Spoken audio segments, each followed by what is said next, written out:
ईशिका रजक धनपुरी से हैं बाल वर्ग एकल अभिनय की प्रस्तुति।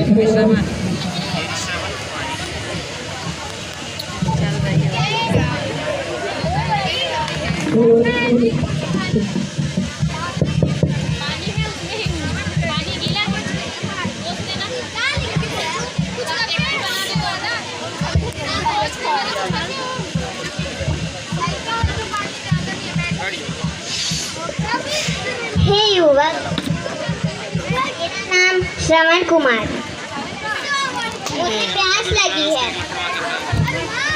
मुनिवर, आपके वस्त्र तो आपका परिचय देते हैं, परंतु आपके शस्त्रों से आपका परिचय समझ नहीं आता।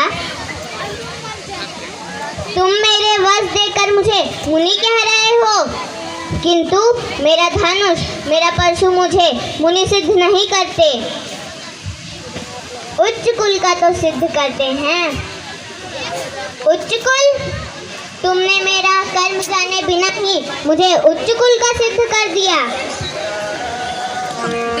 आप अवश्य किसी श्रेष्ठ ऋषि की संतान हैं, परंतु मैं एक वैश्य मुनि और छोटी जाति की माता का संतान हूँ।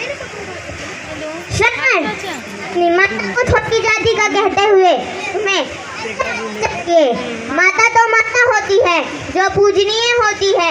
व्यक्ति की पहचान उसके कर्म से होती है। जन्म से तो सभी शुद्ध होते हैं। क्षमा करें, मैं तो आपका विचार करके कह रहा था। मेरे हाथों से जल लेकर। श्रवण, वायु हर श्रेणी के व्यक्ति को छूकर आती है और हर श्रेणी के लोग उसी वायु से अपनी सांस भर लेते हैं, शीतलता प्राप्त करते हैं। सूर्य की किरणें भी सभी के लिए समान होती हैं। श्रवण, तुम मेरा अर्थ समझ रहे हो ना? लाओ, मुझे जल दो, मैं बहुत प्यासा हूँ। हे मुनिवर, आप मुझे अपना परिचय दें, क्योंकि आज से आप मेरे आदर्श हैं।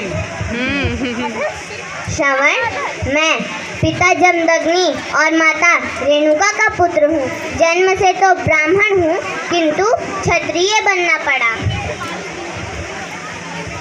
भगवान परशुराम, अहो भाग्य मेरे जो मुझे आपके दर्शन हुए। ये एक दिन स्वयं मेरे पास चलकर आ गया। मैं तुम्हारा तात्पर्य नहीं समझा। मैं अपने अंधे माता पिता को तीर्थों की यात्रा कराने निकला हूँ। वो जो बैठे हैं वो मेरे माता पिता हैं, परंतु मुझे वहाँ रथ व कोई अन्य वाहन दिखाई नहीं दे रहा। मैं बहुत साधारण व्यक्ति हूँ, मेरे पास रथ व कोई अन्य वाहन नहीं है, परंतु अपने माता पिता की इच्छा को पूरा करना हर संतान का धर्म भी है और कर्तव्य भी है। इसलिए मैं इन दोनों को कांधों पर बैठाकर तीर्थों की यात्रा कराने निकला हूँ। श्रवण कुमार, तुम धन्य हो, तुम धन्य हो। तुम्हारे दर्शन करने के उपरांत माता पिता का परम भक्त होने का मेरा अहंकार तो चूर चूर हो गया। मुझे अपने चरण स्पर्श करने दो। नहीं नहीं, आप मुझे पाप का भागी ना बनाएं। आपका यश तो पूरे संसार में सूर्य किरण के भांति फैल चुका है। श्रवण, मैं भी उन माता पिता का दर्शन करके धन्य होना चाहता हूँ जिन्होंने तुम जैसी संतान को जन्म दिया। माता पिताजी, भगवान परशुराम पधारे हैं। अहो भाग्य हमारे, भगवान परशुराम अपने चरण छूने दीजिए।